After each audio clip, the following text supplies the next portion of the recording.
ସାଇରାମ ବାଇଗଣ ଭଳି ଏକ ପନିପରିବା ତା ଜୀବନର ସାର୍ଥକତା କେବେ ହାସଲ ହୁଏ?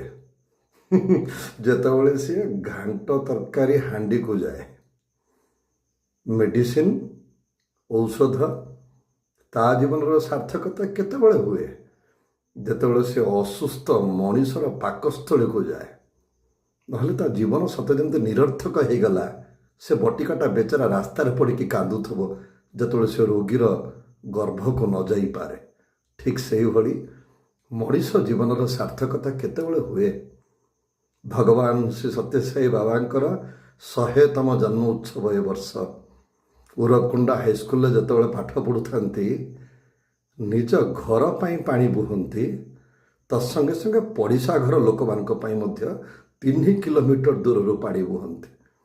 ମା କାନ୍ଧର ବିଣ୍ଡିକୁ ଦେଖିକି ପଚାରୁଛନ୍ତି, ସତ୍ୟ, ଏ ବିଣ୍ଡି କେଉଁଥିପାଇଁ ବାବା? ଏବଂ ଯେତେବେଳେ ବହୁ ଦୁଃଖ ପ୍ରକାଶ କରୁଛନ୍ତି, ସେତେବେଳେ ଭଗବାନ ବାବା ଉତ୍ତର ଦେଉଛନ୍ତି, ଆମା, ଏ ଜନ୍ମଟା କେବଳ ସେଇଥିପାଇଁ, ପରୋପକାର ପାଇଁ। ପରୋପକାରାର୍ଥମ୍ ଇଦମ୍ ଶରୀର।